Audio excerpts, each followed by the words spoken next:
Oh, welcome back, everybody, to Only Stupid Answers. My goodness gracious. This is a show where we answer your questions about movies, TV shows, comic books, and video games sometimes. And today is the day that we do video game movies, more specifically. I, of course, am your host, DJ Wooldridge. With me, as always, is Roxy Stryer. And today we have a very special guest. Tim, say hi to the kids at home. What's up, everyone? It's me, Tim Gettys. So for those that don't know you, the one person in the audience that doesn't know you, who are you? Where can they find you? What are you up to? For the millions and millions of people out there that do not know me, my name's Tim Gettys. I work at Kind of Funny. We do very similar things to what DJ does.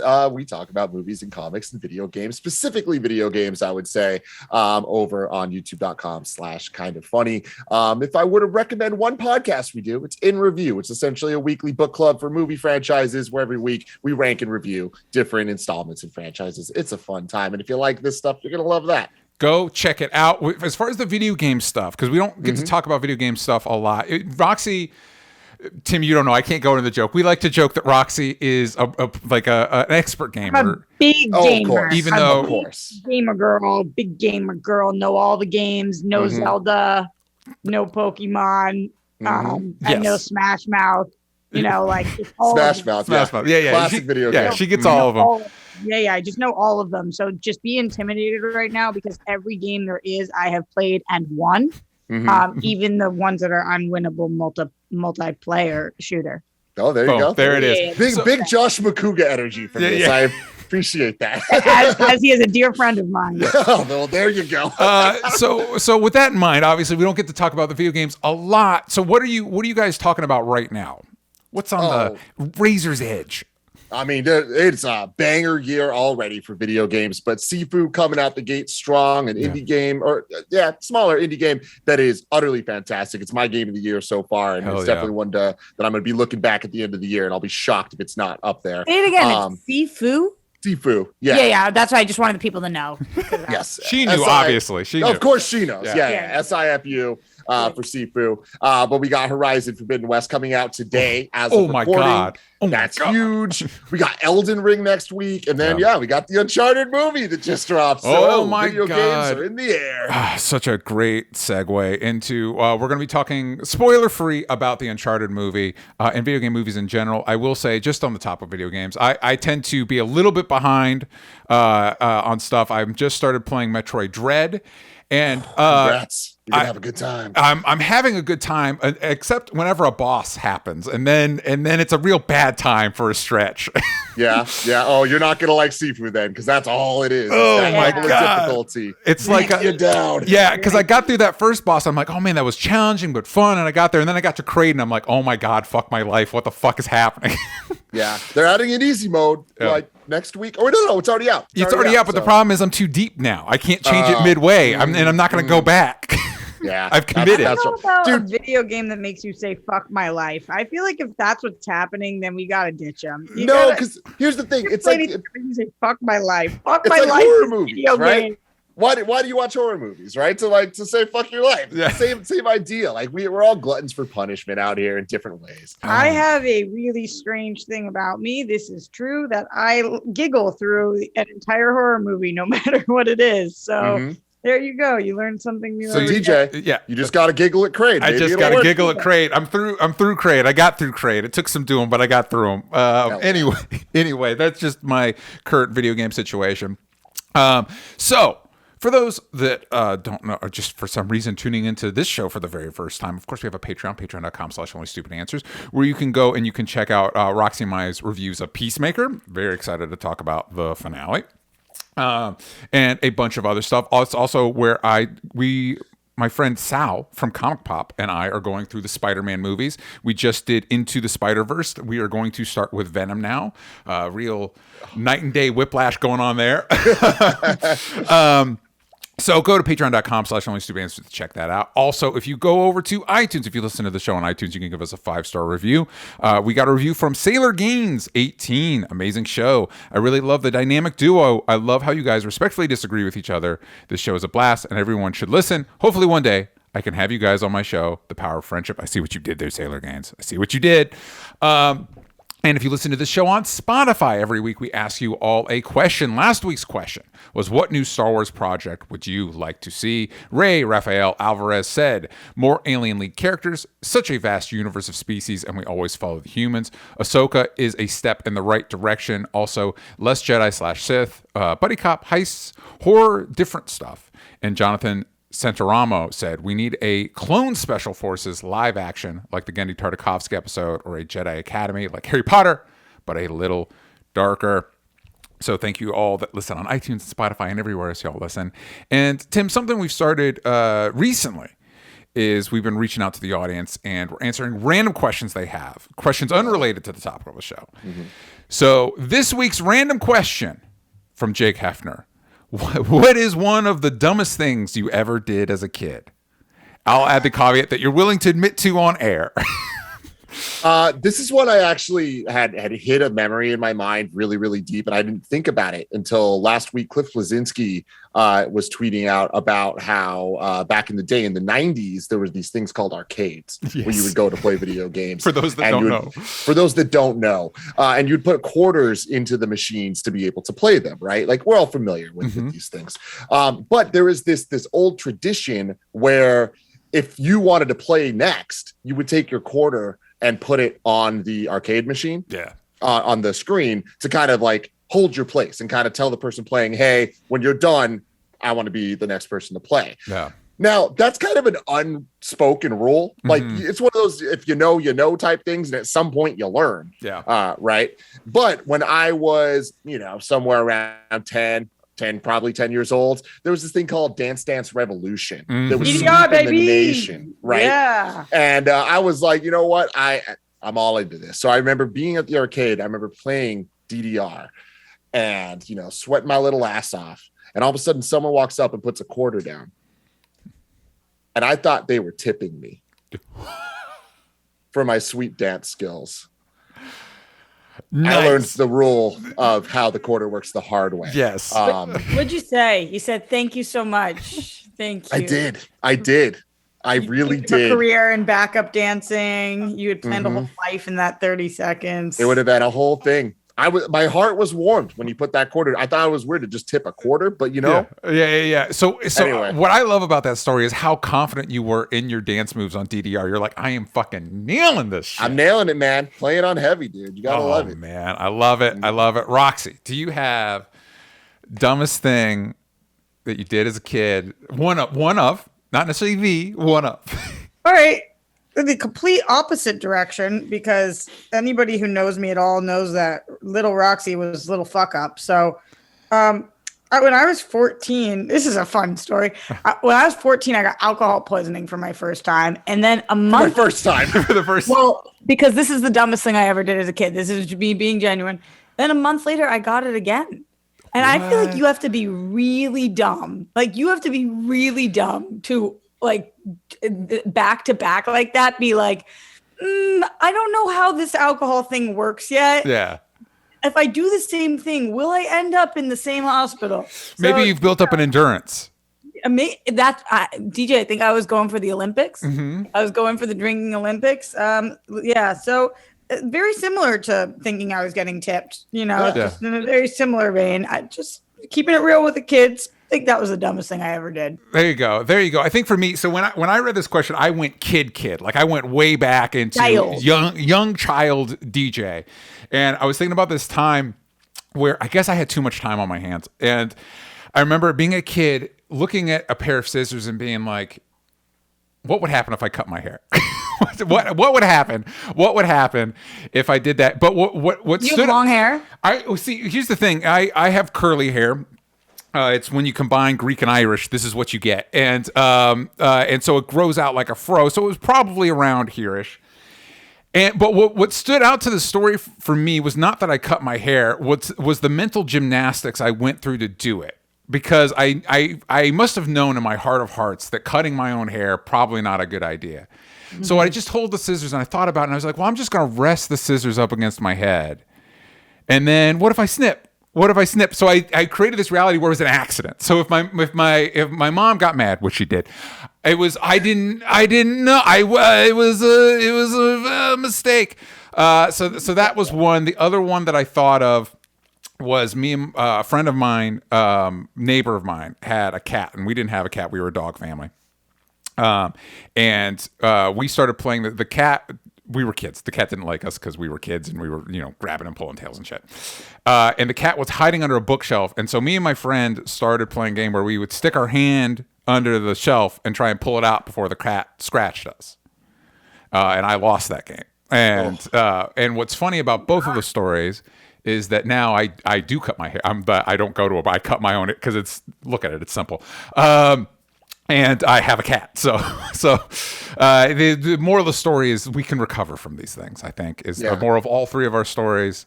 Mm-hmm.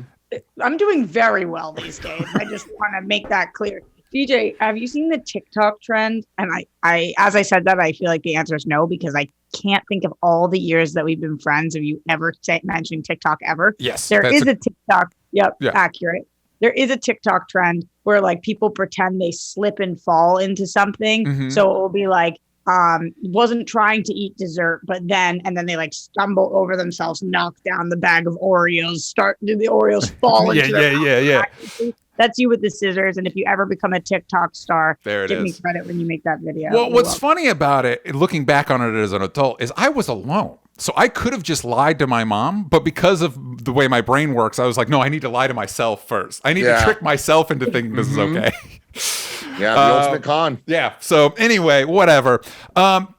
Before we get into our main topic about Uncharted and video game movies, we want to do a little bit of news. Last week was the Super Bowl. I think I can mention that on air. Who the fuck knows? Anyway, that's the thing that happened. And there was a trailer, a new Doctor Strange trailer for the Multiverse of Madness. Tim, did you get a chance to watch this? Oh yeah. Oh yes. I want to say, didn't you do a video covering it for Kind of Funny? Yeah, we did a live trailer reaction on Kind of Funny that is an hour long. Oh so, yeah, my God. We looked at it. We watched it frame by frame. Went really into it. We nerd out on that type of stuff, Cliff Notes. What did I miss? Because I just watched it twice. I was like, cool. And then I moved on. Yeah, I mean, there's a whole lot. It's the type of trailer that I feel like the deeper you kind of go and the more frames you look at, you kind of really start to get the movie not spoiled for you, but revealed a lot. Like it's definitely one of those trailers that has a lot of misdirection in it potentially, but I do think that the plot's starting to come together. So I'm kind of trying to hold back saying anything because I don't want to ruin the experience for anyone. If you want to be truly spoiled, go watch our live reaction. We really get into it, but there's a lot of fun cameos in there. Like obviously the big one that we can't talk about, Professor X, right? Like that is absolutely huge. What does that mean for the MCU and for the old X-Men movies? Which iteration of Professor X is this? I have a theory that it is actually the Professor X from the 90s X-Men animated show. Because Marvel Studios announced that X-Men 97 is coming out in 2023. Yeah. So that is a Marvel Studios project. So if they're going to be that connected, maybe this is a different Professor X than we assume he is. And in the Doctor Strange trailer, you see them falling through an animated world for just a couple frames. So there's some evidence there. We'll see. I would love that because the way we see it, it's an over the shoulder of Strange when we hear the voice. I love that the reverse shot and it's just animated Professor X, like a bunch of live action people on the panel, but then like this one cartoon character like Spider-Ham sitting there. Yeah, who voices him in the animated series, you know? I do not know. Yeah, I don't know either off the top of my head. It's definitely not. That was pre-Patrick Stewart when that was. Not, obviously, he was working, but they weren't. The X-Men 97 cartoon wasn't paying Patrick Stewart money for the voice acting there. Yeah, and I mean, like, I don't. It's not going to be animated, but I think that it's going to be Patrick Stewart as the animated variant of. That's what he represents. That's the timeline he represents. What were your feelings on the beyond the speculation and how did it make you feel? I'm really excited that we're actually getting some horror in the MCU. I think that it's like the MCU is at its strongest that was kind of introduced in phase 3, where we're starting to see different genres really kind of take hold. And it started a little in phase 2 with things like Winter Soldier going really into that kind of spy thriller. Like, let's do something different, not just superhero origin stories, the same thing, copy and paste over and over. And getting into things like Ragnarok being a little bit more buddy comedy type movies. I think that this really kind of leaning into that Sam Raimi horror vibe, I think is a really smart call. I'm interested with the amount of in flux development this movie had, of Scott Derrickson directing it, but then leaving, and then now it's Raimi coming in. It was supposed to be coming out before No Way Home. Now it's coming out after No Way Home.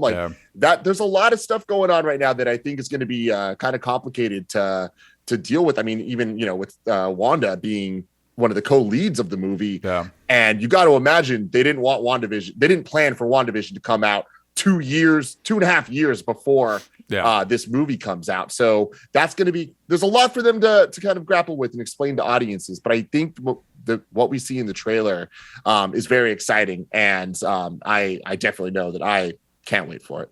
Roxy, what about you? How are you feeling about this trailer?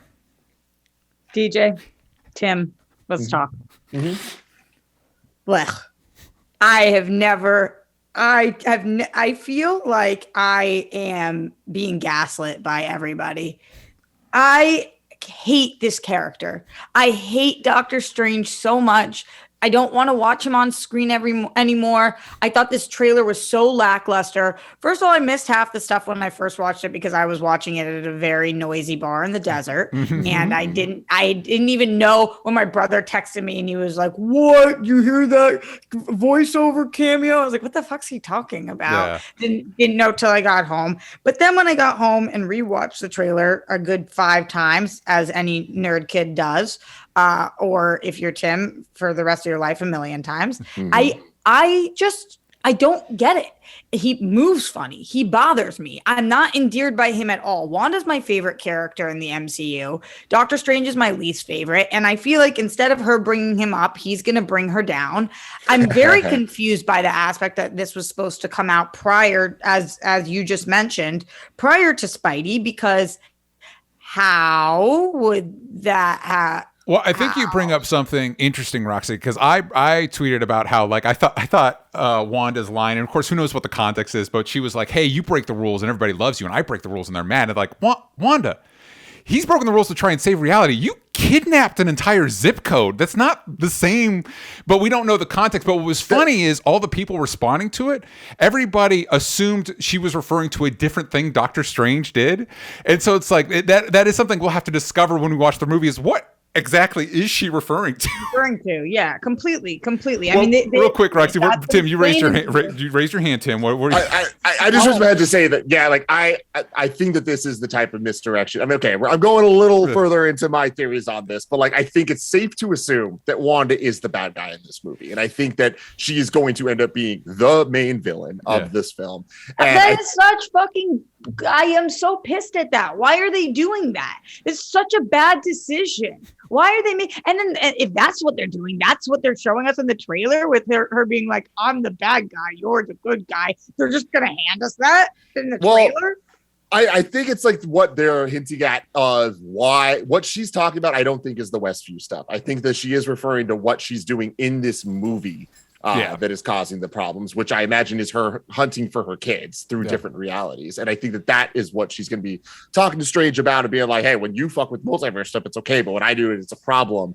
Like, I don't think it's talking about the Westview stuff, because I agree with you. Like, if that's the case, that's a really fucking weird line, because it's like that. Very different things, man. You held a lot of people hostage. Like, that is fucked up. That's one of, if not the worst thing we've seen in the MCU so far. And she just walked away. Flew away, I guess. She's just like, bye.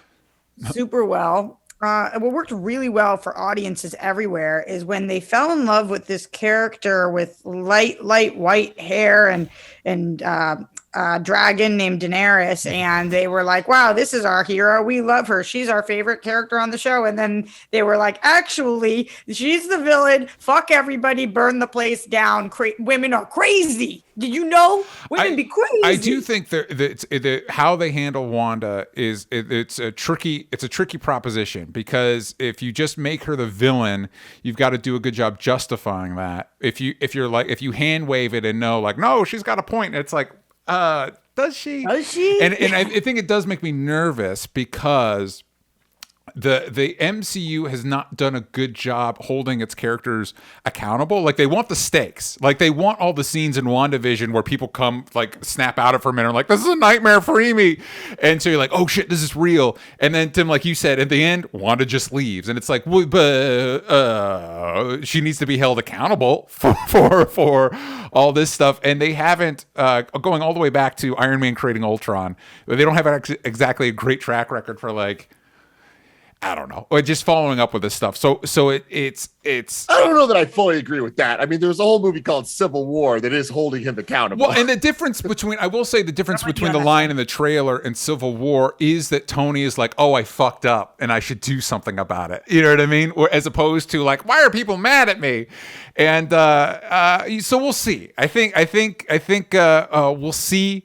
I am also interested to see how they incorporate the X-folk into this. I am of the opinion, don't listen, it's mutants. Just there were mutants. We didn't know, and now we know, and now there are mutants. I don't need multiverse shenanigans like, well, now Patrick Stewart is the Professor X of our universe. Like, it's the same thing that they're doing with Flash. It's like Michael Keaton's our Batman now. I'm like, that seems too complicated. Why is Michael Keaton your Batman? I love Michael Keaton, but why is he your Batman? The thing is, DJ, too, like, if it's complicated for you, yeah, imagine being a 12-year-old kid going to the movies and trying to piece this together. No. You didn't see WandaVision.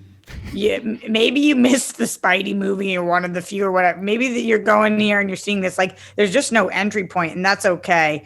Luckily, because my expectations are so low, I'm hoping that I'm whisked off my feet and it's actually amazing. But Tim, I have a question for you.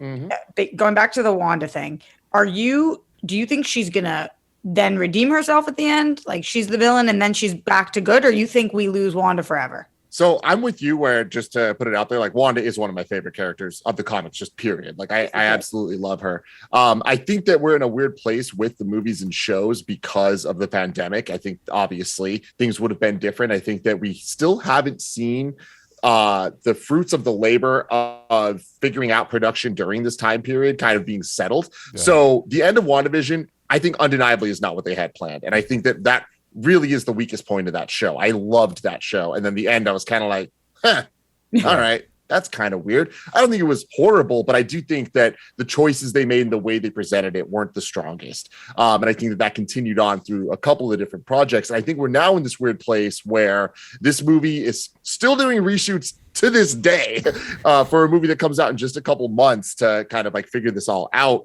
And its placement, No Way Home, Loki, WandaVision, all of that, and What If, all dealing with multiverse stuff in slightly different ways, I think is the weakest the MCU has been so far in making sense and like being consistent. Like the fact that one show's talking about nexus points and another show's talking about absolute points, and they're not the same thing, but they kind of are in reference to the same idea. And variants aren't necessarily multiverse, but like, what are variants in all this? Yeah, exactly. DJ, you always come back to that. What are variants? What the fuck are variants? Yeah.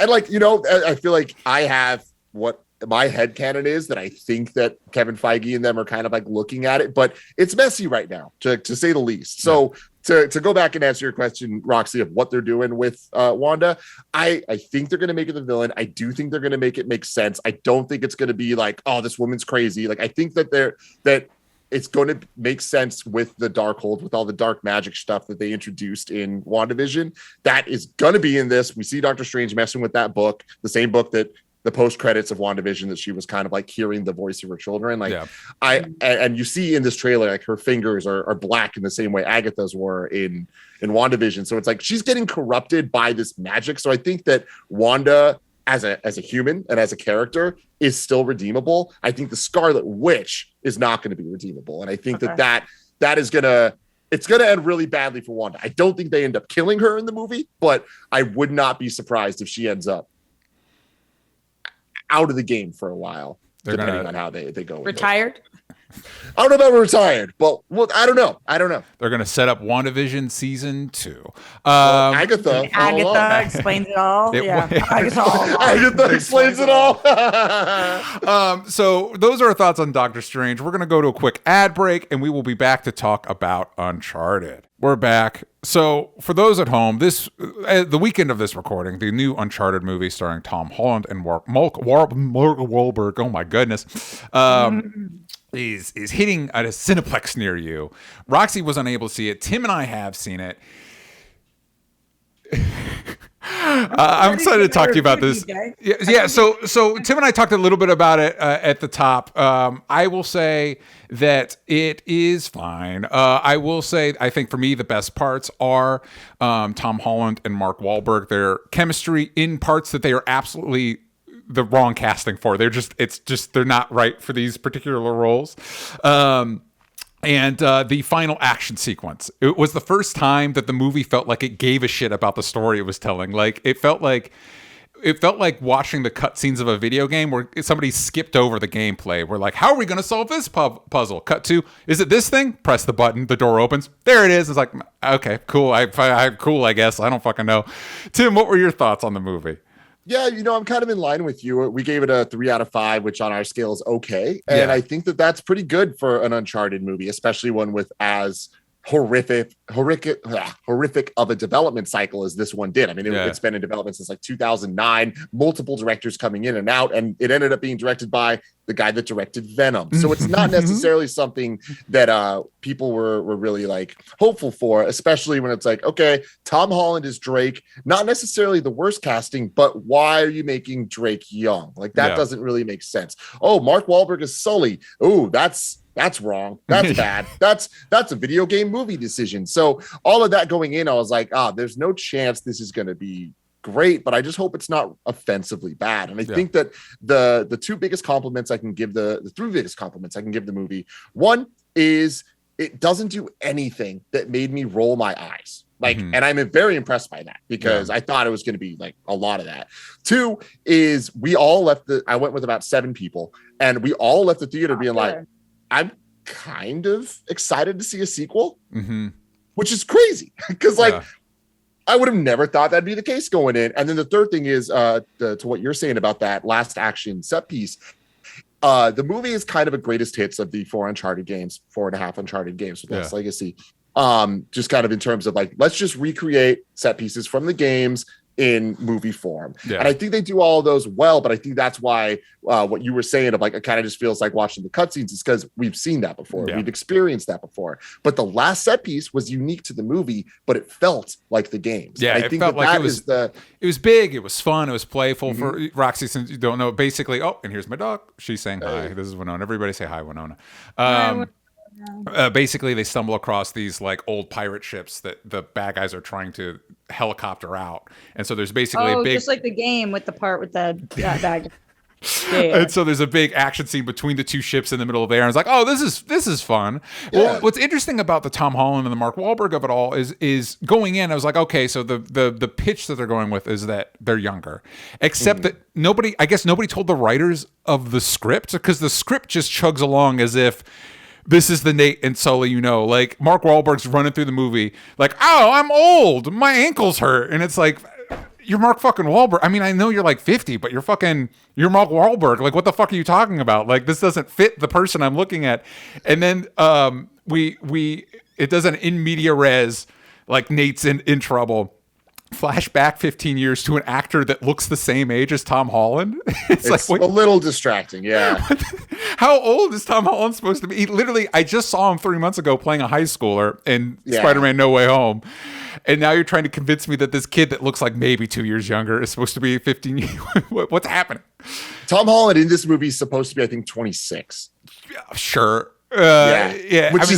It's just hard because Tom Holland looks like a baby, but which again, like he is 26, but then you need to either cast like either ditch the flashback entirely or like cast a younger actor. It's just weird that it seems like they didn't, once they decided, okay, Mark Wahlberg, Tom Holland, that they didn't do like another pass to make it fit, to change it to fit those actors better. They're like, nah, this is good enough. We'll just We'll just roll with this.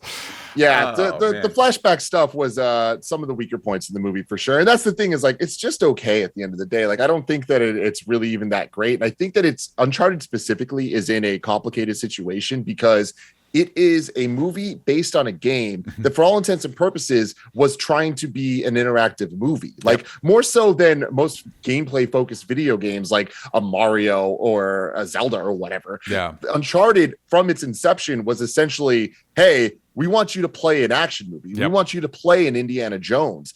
And with that comes a lot of things that make the game special. Like what makes Uncharted special is not the narrative. It's not the plot. It's the characters. And it's not just the characters in terms of their relationships to each other. It's the characters in terms of the relationship to you, the player, where you were playing a 30-hour game, a 10, 15-hour game with these characters where it's not just the lines of dialogue that matter. It's when you're running through a corridor and hearing Nathan Drake just be like, oh, shit, oh, like it's all little ad-libs and like the little quiet moments that you get that really kind of add up to making Sully and Nate mean anything to us. Yeah. So translating that back to a film is very difficult because then at the end of the day, Uncharted's just a bad Indiana Jones. So it's like, what's the point? Like what even is the goal of adapting it? Like what is the success rate? And I think that this movie actually accomplished that level of success of it makes sense start to end. You don't need to know the video game at all. And if you didn't know it was based on a video game, it wouldn't, you're not losing a single thing. There's one cameo that happens that even if you don't know, there's enough context that you're like, okay, I get that. I just don't know what this is. Yeah, I get that this is clearly somebody from the game that is a cameo that I'm supposed to know. Yeah, totally. I love that. Something like that happened to me. And like, oh, fuck, what does that mean in the context of it? I know that it's the actor that plays Nate Drake, but like within the context of the universe, like what the fuck has this guy been up to? Anyway, we have some questions from the Discord. And I think you just answered this one, Tim. Is it as fun and adventurous as the trailers made it out to be? From Leonard Kim.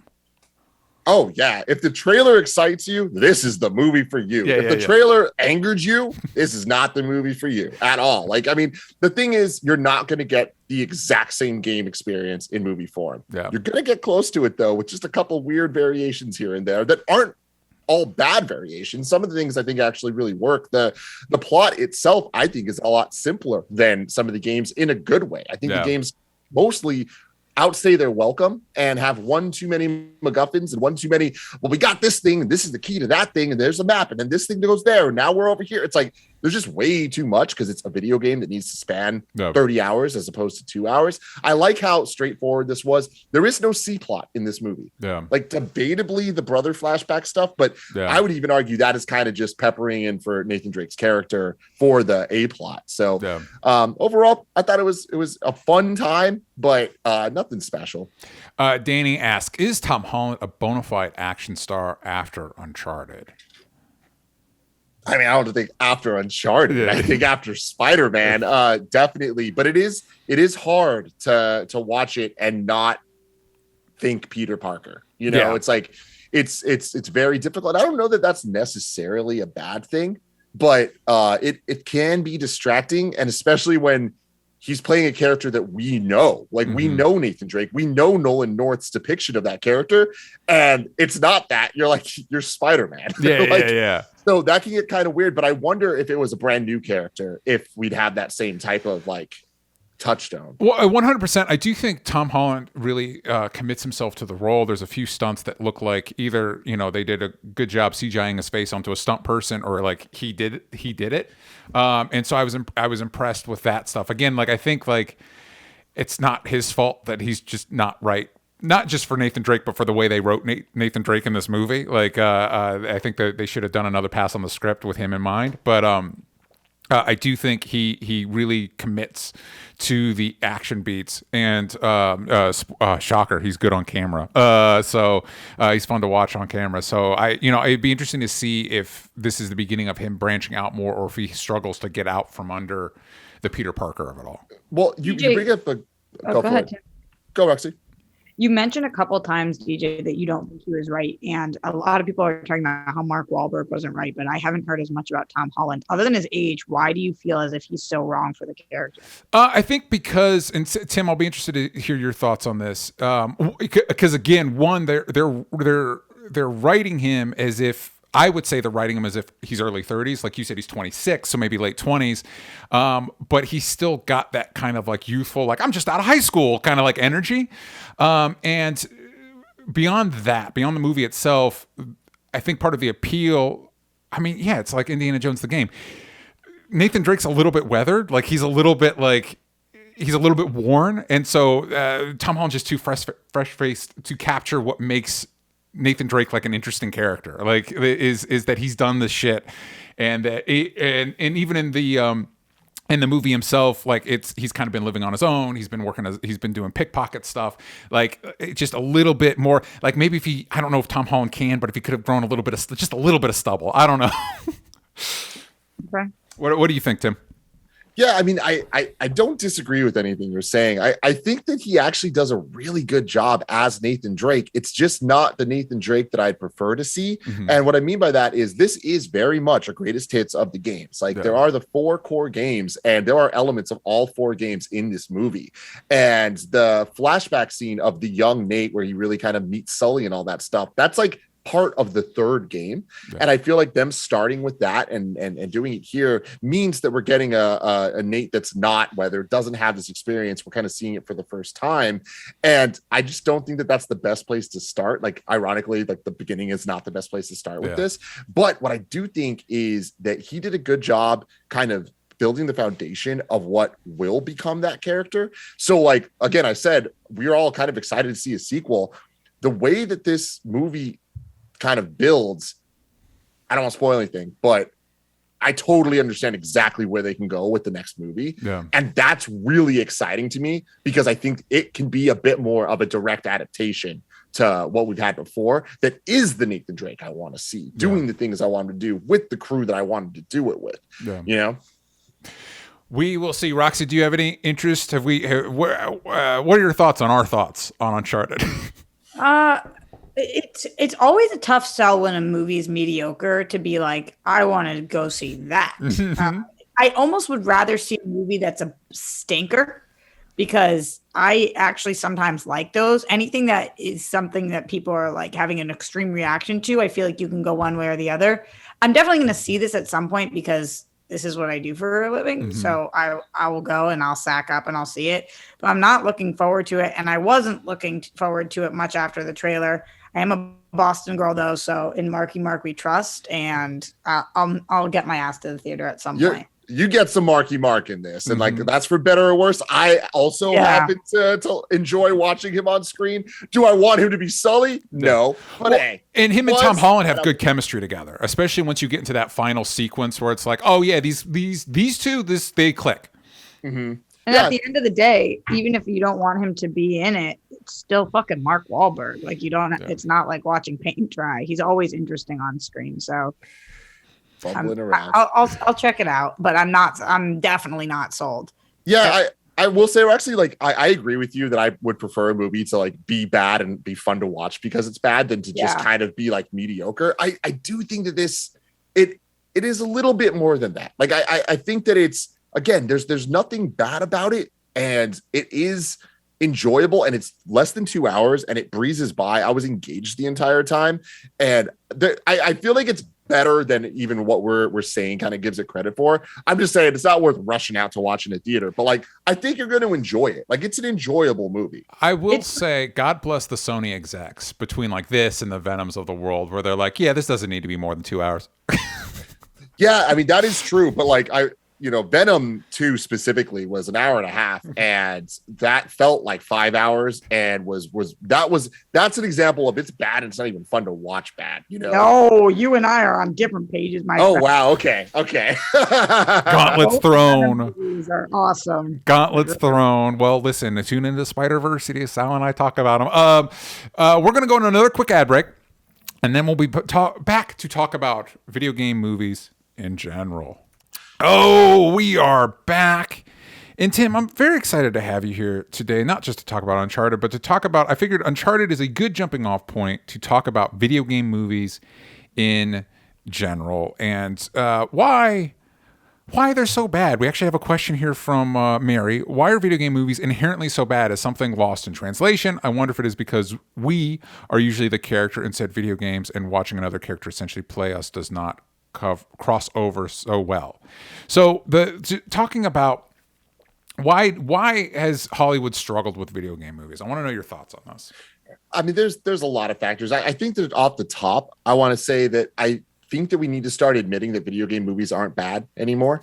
Like when you look at the last couple years, it's like it's not what it used to be. Like we are hitting a point that we haven't had our Iron Man yet. Yeah. Admittedly, like we aren't there. We haven't gotten to the Avengers. We haven't had this moment where it's like, okay, cool. There's a understanding of how these movies are supposed to be made, and we definitely haven't had our Dark Knight, right? Mm-hmm. But we are way past the Daredevils of the world, mm-hmm. right? And the Electras of the world, the Catwomans of the world that we used to get with things like the Mario Brothers movie or Doom, or any of the Uwe Boll movies that we used to get in the early 2000s. Like when you start to look at what we got recently, I mean, we just talked about Uncharted, and like Uncharted it's definitely not in the same league as anything I just said. Yeah. In addition to that, things like Detective Pikachu, things like Sonic the Hedgehog, like these are good movies. They're at the very least fine. They are not these like when people say, "Oh, video game movies," like you're not talking about those, you know. No. And I think that we're starting to get to a point that it is more likely than not that we're going to get Sonic the Hedgehog as opposed to Doom. No. And especially when you start looking at things like TV shows as well. Like we have The Witcher that at least season 1 everyone was really into. I don't know about season 2. Yeah, I like season 2. Okay, great. Yeah, like there's that. The Cuphead show just came out. Arcane, the League of Legends show on Netflix is like getting 10 out of 10s from everybody. Like Castlevania show was really solid. Castlevania was fantastic. Like I think that we're finally hitting a point that we saw with a lot of IP from the 80s and 90s with things like Ninja Turtles, where cool, or like Transformers or that type of stuff, where kids grew up with it in the 80s and 90s and people were making them to sell toys. Yeah. But then all of a sudden in the 2000s, people started making these shows based on these characters because they loved the characters, not to sell toys. Yeah. You know, and we started getting some better things like the more recent Ninja Turtle cartoons and some of the Transformers cartoons. I'm not talking about the movies. But like you just see people actually care about what they're doing, like the DuckTales reboot, like all that type of stuff, right? It's made by people that grew up giving a shit. And I think we're starting to see that with video games, where the directors are doing it because they actually love what the game is and what that experience is. And it's when people are trying to chase that comic book cinematic universe high, the franchise high, that's when I start to see them fail. But I think that's getting less and less frequent as we go on. Roxy, for somebody, I know you're an expert gamer, you're a pro gamer, but if you were to tap into the concept of somebody that maybe is not as into video games, what would that person's thoughts be on video game movies as an outsider perspective? Well, I do think it's interesting because, of course, what you just said, Tim, is true that everybody starts the conversation off with like, video game movies are trash. They suck. They're awful. There's never been a good one. And while that might be a hyperbolic speech and there's not never been a decent one, I think that movies in general, and I might get crucified for this statement, but movies in general have gotten better. Absolutely. And I don't mean better like, okay, maybe we're not putting out Citizen Kane and Wizard of Oz right now, but they're more tolerable to watch bad movies because they still look fucking awesome. So even at like the very worst, when you're going to see a video game, especially if it's a big budget one, as most of them are at least a medium-sized budget one, it's like, this looks fucking cool.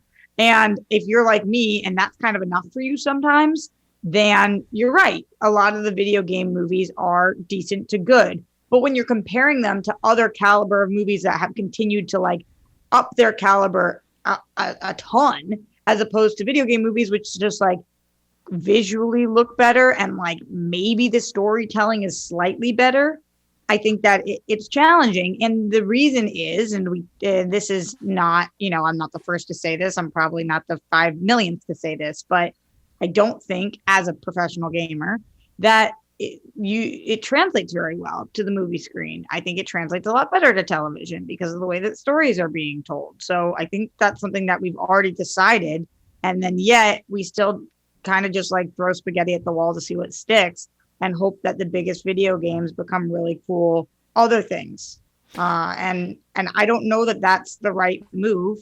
I also think that like going the other way around might work better. It's easier to expand on something than to shrink it down. So like if you have hours of a video game, it's harder to eliminate and shrink that down than it is to take a movie and expand on it and make it into a video. Well, I do think that's something that the new Mortal Kombat struggled with, where it's like, I guess because of magic, this guy's a cyborg now, and it's like, wait, what the fuck? You don't have time to explain anything. Yeah, but taking that thought. And going back to something you mentioned, Tim, with the idea that we have not gotten our Dark Knight or our Iron Man, our kind of like that mainstreaming quality of like, wow, this is part of our thing now.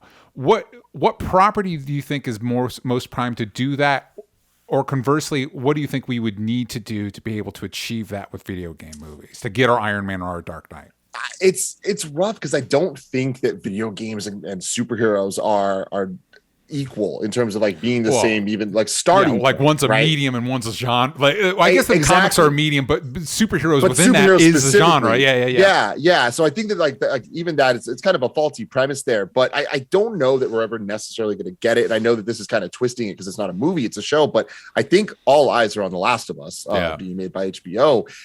That I do think is going to be a breakout moment of holy shit. Like this, it could be the Dark Knight of video game content. And again, it's a TV show, so it's different, but they seem to be doing it right. They're working with Neil Druckmann, the creators of the franchise, the writers. He's directing episodes. Like he is going to make sure that everything that actually matters from the games is translated to the TV medium. So I think that is like a huge starting point. It just gets rough because there's the push and pull of what would make a good movie and what gamers want to see from the property. And I don't think that those are the same thing. And I think until we get over that, we're never really going to get something that's truly great and special, because we're going to get a lot of either weirdly pandering Easter eggy type stuff that take moviegoers out of the experience, or not enough references and authenticity to the game that the gamers are like, why the fuck are you calling this Uncharted if it has nothing to do with what Uncharted is, right? So that's kind of the push and pull. And here's a good example.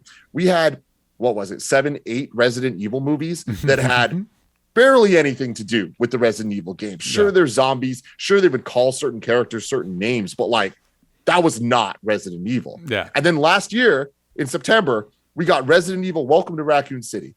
Have you guys seen this movie? I've not yet. I plead the fifth because one of my closest friends directed it. So tread lightly, my dear. I mean, well, like, I'm just going to keep it completely real. I was extremely excited for this movie, and I ended up having a great time watching the movie, despite it being very, very bad. And the reason is it was a direct video game adaptation. They delivered exactly what all the gamers have been asking for.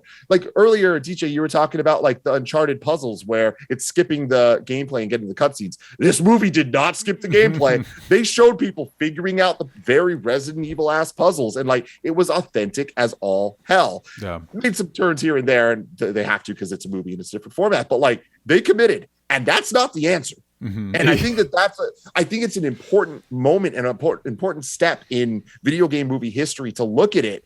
And I don't think enough people even saw it to know this, but it's like they did the thing that the comment section has been asking for, and it was not the right choice. So what a video game movie needs to do to hit that next level, I don't know. And I don't know that we even need to be looking at it that way. Because I do think there are things that are video game movie, like there's elements of them, like things like Scott Pilgrim, right? That people look at. That movie has a lot of its issues on its own for different reasons. But like in terms of incorporating video game culture and lifestyle, I think that is the closest we're really going to get to like the really high quality types of video game movies. Because otherwise, what is a video game movie? Like it's at the point that video games are at now, that so many of them are so cinematic and can rival movies in terms of visuals and what they're doing. Like, why do we even need to have a video game movie necessarily as a genre? Because again, it's not a genre. It's just a starting point. Well, and I think you're bringing up a really good point, because I just finished playing Mass Effect, the Legendary Edition. I played each game when they originally released. Have a great amount of affection for those games. So when they released the Legendary Edition, I got it, and I just finished my replay of the campaign. And it's interesting that, you know, playing that game while watching stuff like Boba Fett, right? That narrative on multiple levels is better than a lot of narratives we're getting in other mediums. You know what I mean? For the attention to detail and the way that the story plays out. And so I think my instinct is kind of always like, well, then don't. It's kind of like when they're like, we're going to do a live action Avatar: The Last Airbender. It's like, well, don't do that, because there's literally no way it's going to be as good or better. You can't. It's impossible. But that's not the world we live in. We're very IP centric. We try to gobble up all the IPs. And I do think that puts us in an interesting position, because then my instinct is, okay, well then if you're doing the IP, then your focus should less be, you should be making the thing good. What makes a good movie? The question in your brain is, what makes a good movie? What about this would make a good movie? And then you make the good movie. Because The Dark Knight, again, it's a weird premise, because one of the things that I think has benefited superhero medium is that there's not necessarily one definitive take on any of these characters. So you can kind of do whatever the fuck you want to a degree. Or are you going to say? No, that's a really good point. I think that's kind of why I think that Resident Evil Welcome to Raccoon City is such a key thing to bring up, and it's very similar to Uncharted in a lot of ways. The difference is Uncharted is a movie based on a game based on Indiana Jones, whereas Resident Evil Welcome to Raccoon City is a movie based on a game based on bad BD zombie things, right? Like that's the entire premise. So inherently, I don't know that could ever be good. No. And you start to level success and grade success on, did it successfully adapt the thing that wasn't good to begin with? Resident Evil, fantastic video games.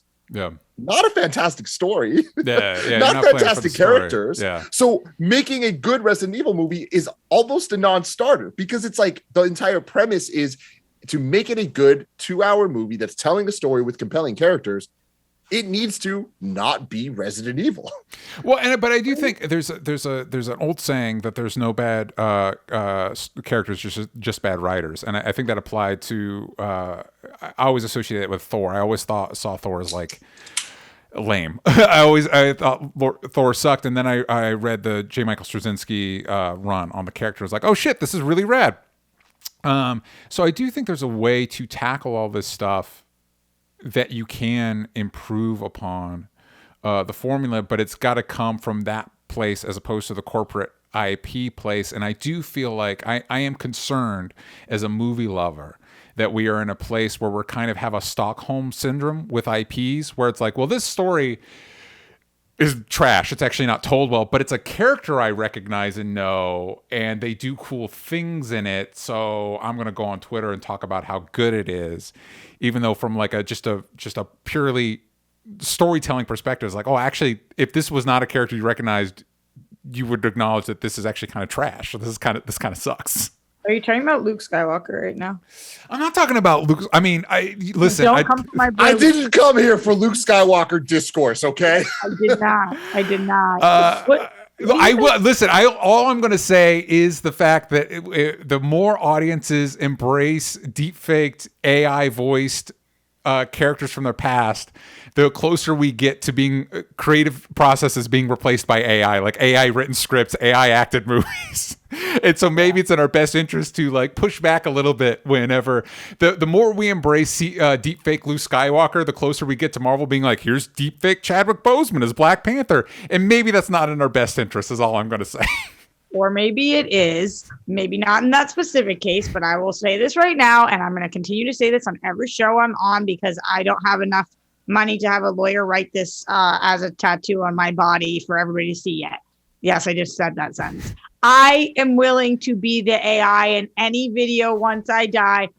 Duplicate me, make me use fucking mops and whatever that fucking first one we saw was, where she was sweeping. I want to be James Dean. Do anything. I want to be in every movie once I die. It's the only way that I can live forever. So remember that.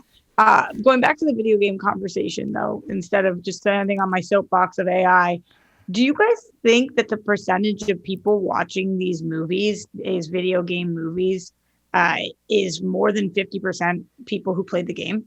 What do you think, Tim?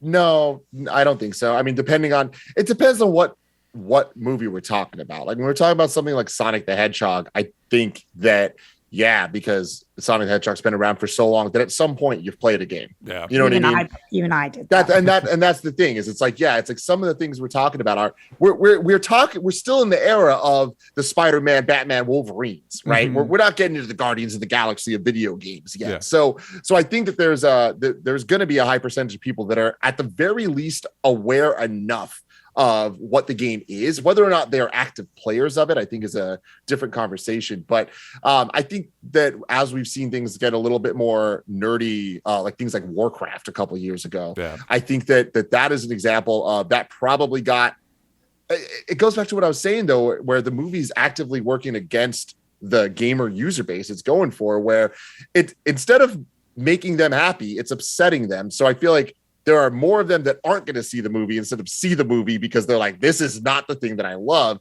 Whereas general audiences are like, oh, I've heard of Warcraft. I don't really know what's about. This movie will explain it to me. And it's a dumb action blockbuster, you know? Yeah.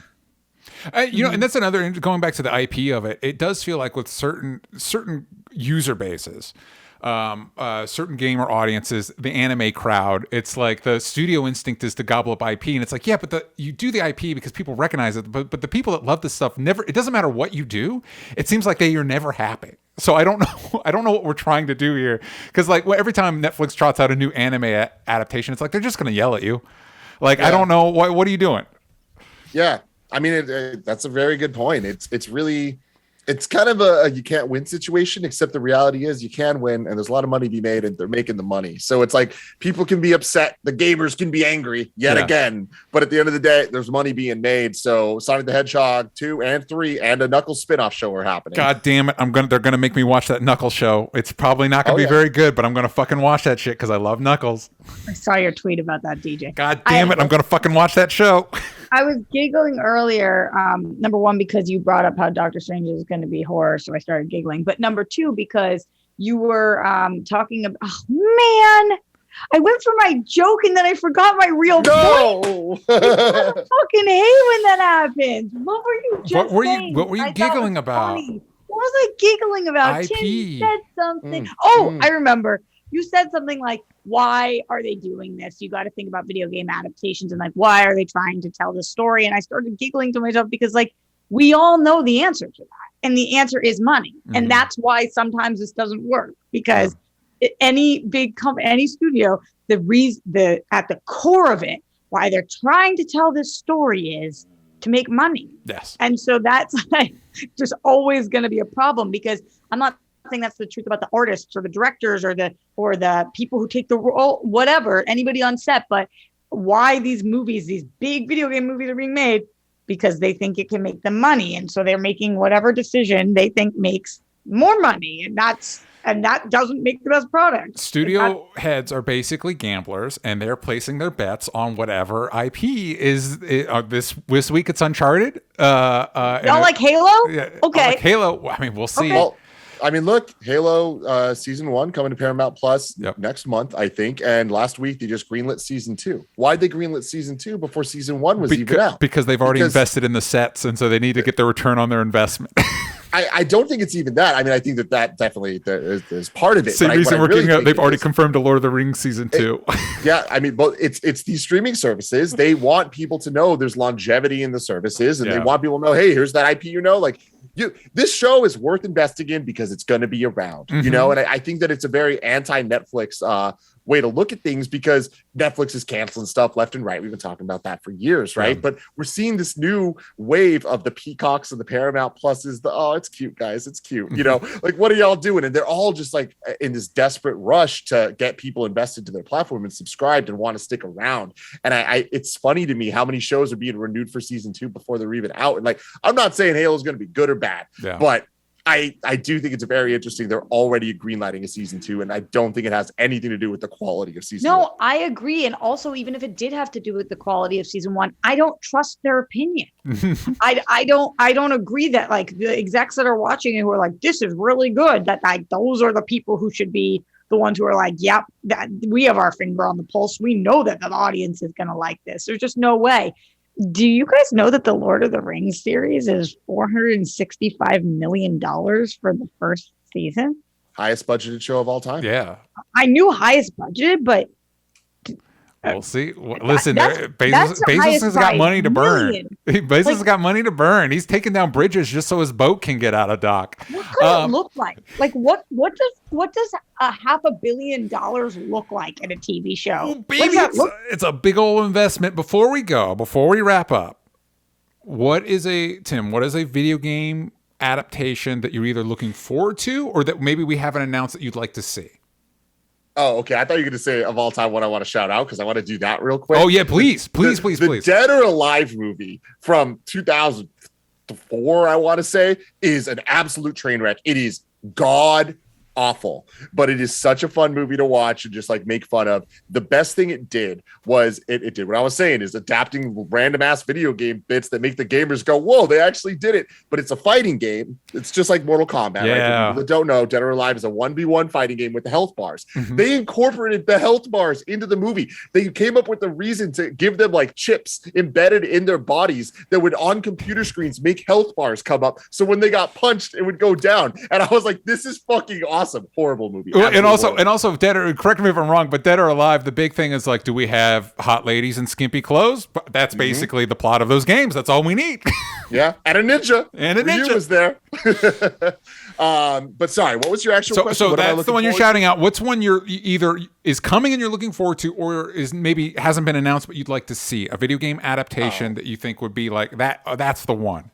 I mean, the one is a Metroid movie. Like, I feel like that actually could be something really special if they did it right. Make it really atmospheric, very, very, very little dialogue, make it artsy as all hell. Yeah. And I think that could be cool. That's not announced yet. I'm excited for all the garbage we're about to get. I love Sonic the Hedgehog. I'm excited to see Sonic 2. I'm excited to see Sonic 3. I'm excited to see what Mario ends up being at the end of the year. Oh my God. Who the fuck knows what that could be? You know, but with that, doubling down on what I would really love to see, and I know this goes against a lot of what you were saying, DJ, about us just fucking IP and all this stuff and how nonsense it all is. I would love a Nintendo cinematic universe, and I'd love to start building it up to eventually get a Super Smash Brothers movie. Yeah, Come same. Smash Mouth? Me too. Yeah. Smash Mouth, let's go. Hey, now. I think they could do a really dope, a Star Fox movie. I mean, I think all of them, if you had the right take. But that's the other thing is and that's kind of like the golden era of going back to the superhero movie comparison, where like you had to have a take.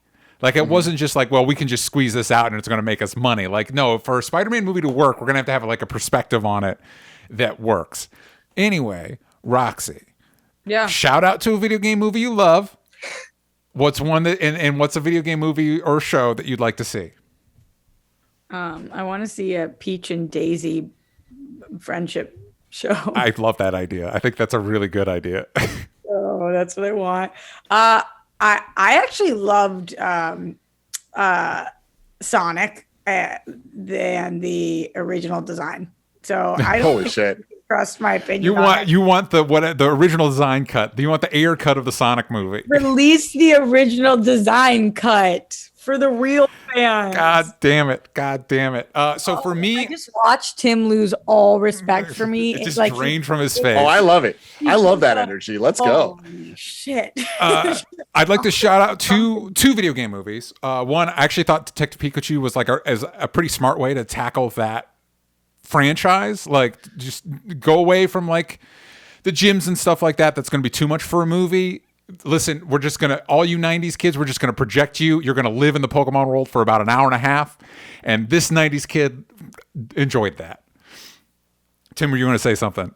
I'm right there with you. I can't believe that in my life we saw a live action Pokemon movie with realistic Pokemon. That is bright and neon and colorful and beautiful. Like, Detective Pikachu is dope as fuck. Like, for so many reasons. I don't think it's not. What? I mean, it's fine. I don't think I saw it. Go see it. I think it is. I do think it actually would work for somebody that doesn't know the games because there's enough little detail. It's just a cool world to be in. Like, and these little touches where they're just walking and there's Pokemon like dicking around on like a light pole or something. It's just like, oh, I just want to live here. This seems great.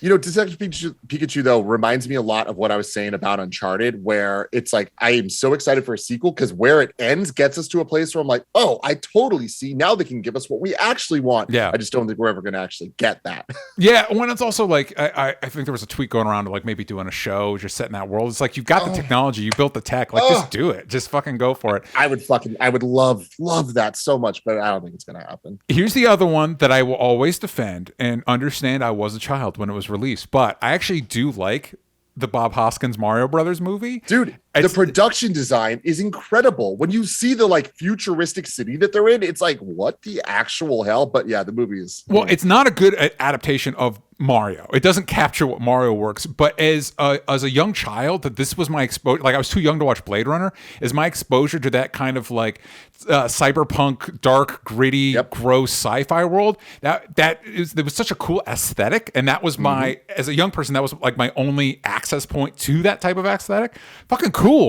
And dude, the guy I've turns never into a met another dinosaur. person. I am so happy you're saying this because you're the first person I've ever heard agree with me that like the aesthetic of that movie is awesome. It's Blade Runner for kids, and as Blade Runner, if you can go into that movie as Blade Runner for kids, it's kind of fucking cool. Like, it just get whatever you want a Mario movie out of your brain because it's not going to be that. And also Bob Hoskins and John Leguizamo. Like, come on, they're fucking great, like fucking legends. Anyway. Shout out to that. For something I'd like to see, one I'm excited for that they've announced that they're working on that I'm very interested to see is they're talking, and I don't know if it'll ever see the light of day, is a Disco Elysium show. And Disco Elysium, for those that haven't played, it's fucking incredible. Like it's just an amazing game. I don't know that you could capture it in a show, but it does feel like you just mentioned, like we don't have our Guardians of the Galaxy. It's like, shit, if that sees the light of day, that could be that because I can't think of anything else quite like it. Again, as long as the creators from the game are involved, and the writing and the world, it's just something. If you guys haven't experienced it, I feel like Roxy, even you that doesn't have a lot of experience with games, you could access it on some level. How dare you, sir? How dare you? Y'all like Tomb Raider or no? The movie? Yeah, any Angelina? Any? I don't think I've seen the Angelina ones. I don't think I've the seen Angelina ones are the Angelina ones are what I was talking about earlier of like the Catwoman and Elektra and Daredevils of video game movies. You're trying to get personal and rude. I see. Oh. I mean, again, now they're fun to watch and enjoyable for how bad they are, but like they definitely didn't do a good job of adapting Tomb Raider. Meanwhile, the Alicia Vikander one from a couple years ago did arguably too good of a job adapting the Tomb Raider reboots because there's nothing special about that movie at all. Yeah, it is just generic as all hell. Oh, and it's tough with the Tomb Raider and Uncharted because again, the cinematic language you're entering in is Indiana Jones, which is arguably one of the greatest blockbuster franchises of all time, and directed by one of the best directors we've ever had. So it's immediately an unfair comparison. Like that's what you're going after, and it's like, well, you're just not going to look as good in video game form. That's enough of a distance that you could, and that's allowing me that experience that I want. But movie to movie, it's like, well, that's not going to compare well. How is anybody ever supposed to do anything in theme of Indiana Jones, though? If it's like you can't compare, it's the great. You're gonna have to. It's gonna have to be more than an IP cash grab. You're really gonna have to like know like the you're gonna have to watch those first three movies and really like as a creator like figure out what makes them work. How do the puzzles? What makes the audience engage in the puzzles? What is he doing directorially that makes that work? You're gonna have to work. It's no you're more have to Nazis. do the work. We love that. Kill the Nazis. Yeah, bring the Nazis back just so we can kill them. So those are our thoughts on video game movies. Tim, I have one last thought. One last thought before we go. One for the road. Tim. I don't know. I can't believe I went over an hour talking about video game movies. I didn't bring up my one biggest critique of all of them. Oh, I don't understand why it's 2022 and we're finally out of the point that like every video game movie is bad. I stand by that. I think there are more good than bad movies at this point. But how are we still not committing to theme songs? video games are iconic for so many reasons, but the music is always one of them. Yeah. The music, and it's not just one theme song. I'm not just asking you to play the same thing over and over and over and over again, like movies like Indiana Jones do constantly. Why do we fucking love Back to the Future, Star Wars? They do these things. Why do we shy away from it? Why do these movies maybe give us the one moment that in theaters makes us go, oh, they did the thing? Yeah. Like, no, it shouldn't be a thing you're doing. It should be what you're doing, the whole thing. And it just upsets me so fucking much to have Uncharted, one of the most iconic scores of all time in video games. It's so good. And we hear the theme 3 times in the movie for a second. Otherwise, it's a generic ass action movie or action score that makes it a generic ass movie and not Uncharted. Yeah, I think that's a really great point, accessing the music of it. And I just think about the way the Rocky theme was used in Creed. And how that immediately got the audience. You held on to it. You held on to it, and then you execute it at the exact right moment that it sings. You know what I mean?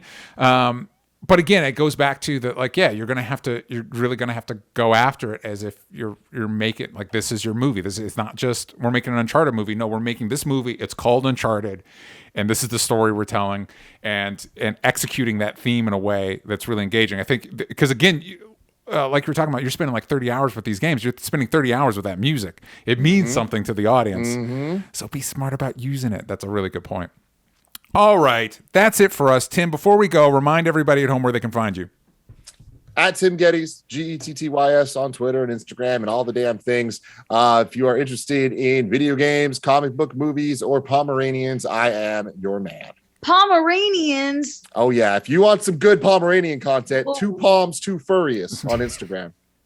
Damn, I didn't know. Now I'm better for it. Roxy, Moose and Toretto. Boo! Oh, I love it. I love it. I love it. Roxy, what are your pluggables?